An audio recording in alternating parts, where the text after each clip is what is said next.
Hey guys, welcome back to my channel. Today's video is going to be quite a bit different from my other videos. I've been wanting to blog about this topic for a really long time, and then I thought to myself, why blog about it when you can verbally express yourself better and people would probably be more captivated as opposed to just reading paragraph after paragraph. So I also saw that some people wanted me to do more sit-down non-beauty related videos a couple times a month, so I just thought, hey, let's sit down, do a bonus video this week. I've been wanting to talk about this, so let's just do it. So I want to talk about personal questions that people have about YouTube and about how people make YouTube into a career, because I feel like that's still a taboo subject. Not a lot of people talk about the nitty-gritty details that are involved in making YouTube a career, and it's still a very foreign career to some people. Some people still don't even know that you can make a living on YouTube. I feel like most people know that by now, but yeah, I feel like, you know, I get asked personal questions in real life. I get asked personal questions on my videos, and I can see where the curiosity comes from. I also want to talk about some misconceptions regarding YouTube as a career, and also maybe some things that might help you guys if you are interested in starting online influencing as a job or even as a hobby. I would never recommend anyone to quit their job and start a YouTube channel, because that's going to be a long, hard road. But yeah, that's what I want to touch on today. If you're interested, go ahead and keep watching. If not, regular scheduling for Monday. A very big misconception I feel like a lot of people have, especially those people who do want to get into online influencing or YouTube as a career is that it kind of happens overnight. And what I feel like what a lot of people don't know is, especially YouTubers who have millions of followers, they don't realize that they've been doing this for 5-6 years, some upwards to 10 years. And so I feel like now YouTube is starting to become such a popular thing. People know that you can make a living on here. I feel like some people just look at it like it's this super easy thing. You can go home, upload a video, bam, the next day, you know, you're gonna have thousands of followers. And unfortunately, that's not how it works. Now, I have seen some people who grow at a very rapid rate, and that is the coolest thing about YouTube is, you know, you never know when someone's gonna see your video and when other people will start catching on, and people are gonna start liking your content. You can never really gauge that. So, but in all reality, most of the time it does take people quite some time to build a following. What I also want to let people know who are interested in pursuing this is pursue it as a hobby first, then a career, because if you go into it, you know, looking at it like it's gonna be a job, then it's not gonna be fun for you, and it's probably gonna put more pressure on you to, I guess you should say, perform maybe. But a great thing about YouTube, and I wanted to make this my first like major point, and this is why I guess it appealed to me so much, is because your opportunities are endless. You have an endless cap of opportunity. There's no telling what you're going to be able to do with the platform you have. And unlike, I feel like, in a standard, you know, maybe corporate job where sometimes you just reach a level that you can't exceed. You know, you're going to be at the highest level at some point in your job career, working in the corporate industry or anything like that. I feel like you're gonna reach a cap. So with YouTube, it's just like you never know, and that is the coolest thing to me. You never know who's gonna see you. You never know who's gonna reach out to you.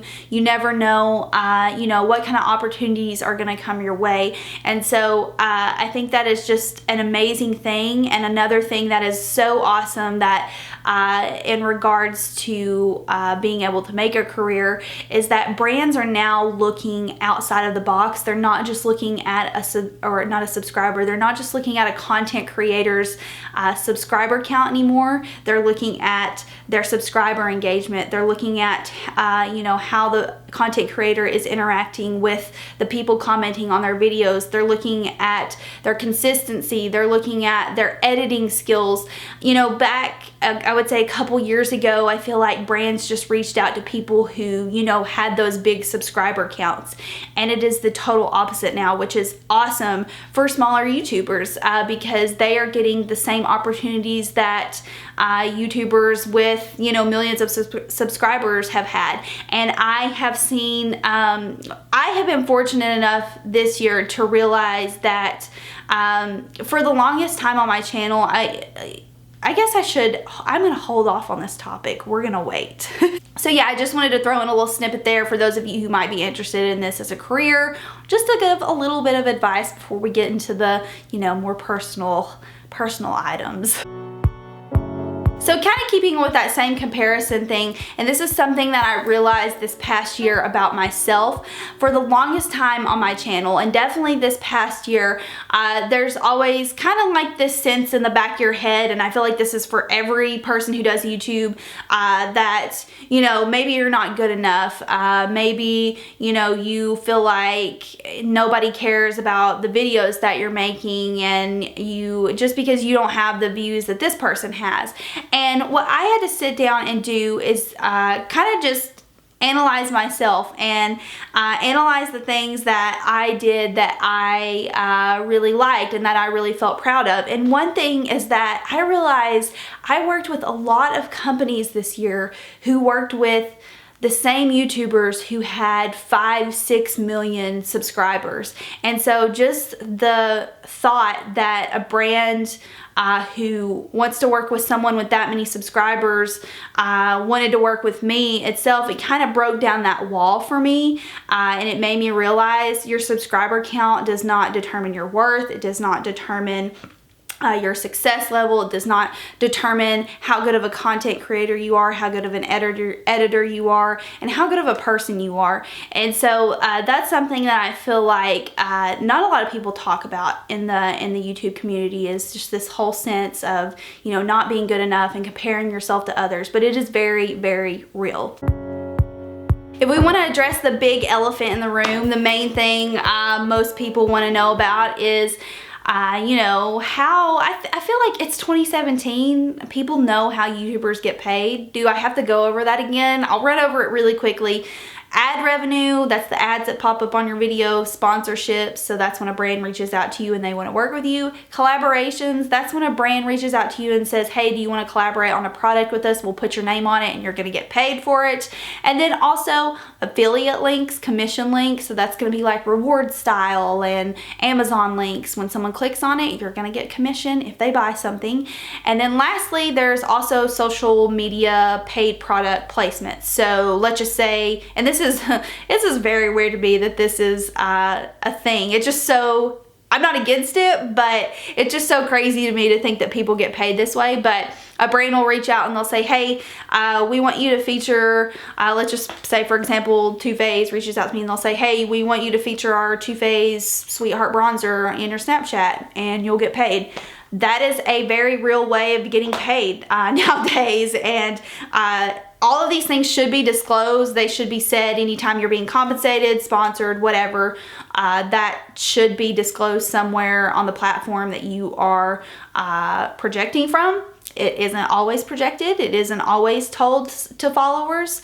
And so, yeah, that's the basis. I feel like most people know how you get paid on YouTube now. Now, the thing that I feel like really confuses people and really just kind of gives them this itching question in their head, because this is the #1 thing that I get asked in public in my videos. And I wouldn't say that my subscribers really ask this much, but I have been asked this before. And people want to know, well, how much do you get paid for this sponsorship? How much do you get paid monthly? You can really make a living off of that. And I feel like there are 3 types of people who don't do YouTube as, you know, a career. There are those who think that people who do YouTube must just get paid, you know, bukus of money. That can be true for some people. And then there are those who think that people who do YouTube don't do anything, they don't get paid, they just do it for fun, I guess. I have met people like that are just like, you get paid, you know, you get paid for that. So, and then there's kind of like this middle ground, and I feel like a lot of people watching this video are probably in that middle ground to where, you know, people get paid pretty good money, but you still wonder, like, how much? And, you know, can you make a monthly living off that? Can you make a yearly living off that? And my response to all of that is, you never know how much a YouTuber is making. The only way that you could possibly break down how much someone is making is probably from ad revenue, because there's a standard kind of, I guess you should say, or I guess I could say, a standard view count that will determine ad revenue, but that's a whole other thing. It's not really, again, on that, there's not always 100% a way to tell. So my response to those who, you know, think nobody really gets paid on YouTube, that's very naive. There are some people who I cannot even fathom how much they are paid. I cannot even fathom. Shameless Maya, she's a YouTuber, kind of tech and lifestyle YouTuber. She did a video one time where she broke down, I think she said, just for those of you who are nosy and curious, let me just say that I was paid $10,000 to do a commercial on TV to where I had no lines. I didn't have to promote anything. I was just in that commercial. So imagine how much people who have to sit down and produce these videos, who come up with the content, who film, edit, do all the lighting, buy the supplies for it. Imagine how much they are charging brands and companies to work with them. And that is very, very real. Again, like I just told you guys, I can't fathom in my head the amounts that some people are offered and that some people are paid. And you know what? That is totally fine with me, because that is, people are making careers off of their personality and off of their content. And whether you like them, whether you don't like them, obviously they're doing something right because they're making a career out of it. Back on sponsored videos really quickly, I want to talk about that in a sense of, you know, some people hate when others do sponsored videos. Some people don't mind it. Me personally, obviously, I do not mind. Now, to an extent, there are some sponsored videos I watch and I'm just like, how do people believe this crap? How do people want to go out and buy this stuff? It is just, it's just beyond me sometimes why a person would agree to do a sponsored video. Now, I guess it's not beyond me. I know why they will do a sponsored video is because it's a quick buck. For some people, they look at it as, hey, that's, you know, my electric bill payment for the month. That's how some people look at it. And honestly, if you were to put yourself in them shoes, I feel like a lot of people who judge YouTubers who do sponsorships would have a very hard time saying no to a company who says, hey, we're going to pay you $5,000 to, you know, film this video. So for me, if it is a person I'm watching and just instantly you cringe and you're like, oh my gosh, this video is tacky, it's sponsored, this is not what these people do, this is not what someone uses, yeah, obviously I don't freaking agree with that. And you know what? People who do that, it's gonna come back to bite them in the ass, because when their subscribers and their followers go out and they buy the product that the person is using in the video, or they work with, or they go to a place that is sponsoring the person. Let's just say we're just speaking in terms of sponsored products. When your subscribers go out and they spend their hard-earned money on a product that you push that maybe you didn't even try, or that was crappy but you still talked about it anyways, when they go out and they buy that, they're gonna realize it's crappy, and then they're gonna tell their mom, and they're gonna tell their sister, and they're gonna say, don't watch this girl because she told me to try this. Now, I understand, you know, some things don't always work out for people. There are probably legitimate cases where a YouTuber really did like a product and then someone went out and bought it and they didn't like it. That can happen. But you kind of know. I feel like you just kind of know when something sucks, but someone's still trying to push it. I have agreed to do sponsorships with brands, and halfway through the sponsorship, I always require that a brand, they have to give me a product within a certain amount of time so I can use it and try it, obviously, before I talk about it. And I have gotten halfway through sponsorships and or halfway through using a product and realized I don't like it. It's just okay. It's nothing that I would probably reuse again. And I've contacted the company and I've said, I can't talk about this. It's honestly, it would do more harm for me and myself to talk about it than to just go forward with it. So, you know, it's, when it comes down to it, it's up to morals, it's up to ethics, and I think in the long run, your subscribers, they're obviously going to be able to tell if you're ethical, and they're going to trust whether you recommend a product or not. Something else that is, I feel like, very easy to judge YouTubers on, or something that a lot of people will make comments about, is that, oh, well, you don't have a real job. So yeah, oh my gosh, I hate when people comment and say this. It's just like, what do you think other people who have unconventional jobs do? What do you think artists do? What do you think actors and actresses do? People who do film writing or scripting for a career. It's just like, just because your job isn't conventional 9 to 5 or a standard 9 to 5 job doesn't mean that it's not a job. And so what I feel like a lot of people think is that, and you know what, it's just different for everyone. Some people can go a whole month without working on YouTube and still, you know, be successful, still have collaborations, they can still have their same following count.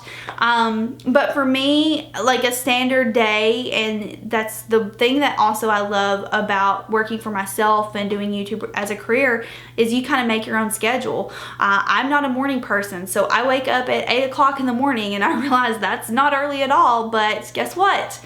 I can do that. And so I feel like a lot of people, they view flexibility, they view people who work on YouTube who have flexible schedules as maybe being lazy. But hey, when it comes down to it, all I'm going to say in regards to that is that they're making a living, they're providing for their families in an ethical way. Most people, now I was gonna say, as long as you're, you know, providing for your family and you're making a living, okay, as long as you are doing it in an ethical sense, I guess I should say, I have no problem with that. I mean, again, people who are artists, you know, who don't go to an office every single day, they have flexible schedules. Actors, actresses, people, you know, just because you don't have that standard timestamp doesn't mean you're not working. I guess I'm going to end this video off with a little bit of encouragement again, back to those of you who might be watching for maybe like advice for starting a channel or advice for doing online influencing as a career. One of the main things, especially for me when I started out making videos, and this is something that you just kind of have to get past and you kind of have to deal with, but when you first start making videos on YouTube, you kind of have this newbie sense to you. So, you know, you start out a video and you're like, hey guys, welcome back. Today's video is gonna be a get ready with me. You know, when you have that, I guess, vulnerable sense to you, that is a given for people to attack you and try to rip you apart. When I started my channel, that was the probably, I guess I should say, the most rampant time for trolls to come out, because they see that vulnerability in you and they see that you're not exactly confident in what you're doing and they want to rip you apart. And for anyone who is scared of what people have to say, I had friends, I had, you know, people who I went to school with who I know laughed at me, made fun of me, and just thought I was the biggest moron ever for wanting to make videos and put them on the internet. And you know what? I've had those people come up to me and message me and talk to me in person and ask me, how did you do it? How were you able to make this a full-time career? Or, you know, someone will message me and ask me for advice on starting a blog or advice on makeup. And those were the people who, you know, essentially laughed at you in the beginning. And so what I have to say to that is that as long as you persevere and as long as you keep pushing and you do not give up and you are happy with what you're doing, you're happy with the content you're creating, it doesn't really matter what people say. And the same thing goes for, you know, there are several people on YouTube that I don't care to watch, that I don't like watching, but they're doing the same thing that I'm doing, and they have people who like them just as much as my subscribers like them. So you can't really pick at people because this is a whole new world. This is a whole new career. The internet is here to stay, and there's always going to be people out there who are trolls. There's always going to be people out there who want to make fun of you because in all reality, in my opinion, they're jealous because you're not going to a miserable job that you hate and, you know, coming home and not being satisfied. So yeah, I wanted to give that little last bit of info because yeah, that was one of the hardest things for me starting out is, you know, I knew Will and, you know, my mom and dad, they believed in me, but I still had people who knew me and people who knew me well who would make jokes, you know, behind my back and just kind of laugh at it. And one of Will's friends recently, he was definitely one of those people who would just kind of poke fun at me, not in a mean way. But this was a couple months ago. We were at a restaurant eating and he kind of turned at me and looked and he was just like, I just want you to know that you were the only person out of our entire group of friends and the entire, basically, people I went to school with who followed their dreams and really made a success out of it.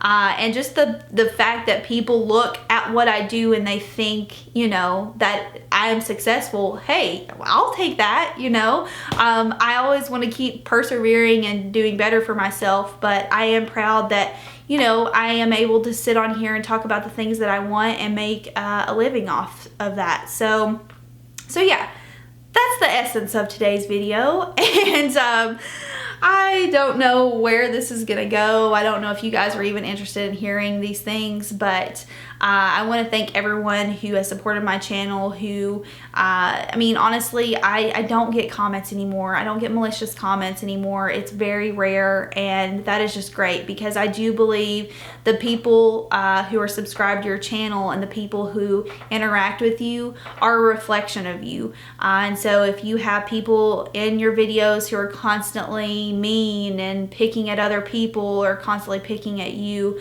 I think that says a lot about your content and what you are creating and a lot about yourself. Now obviously there's always going to be trolls out there, but when the majority of your comments are positive, I see that as you being a positive person. When the majority of your comments are, you know, mean, condescending, rude, then you're probably saying things that you know, are setting people off or putting people in that mood.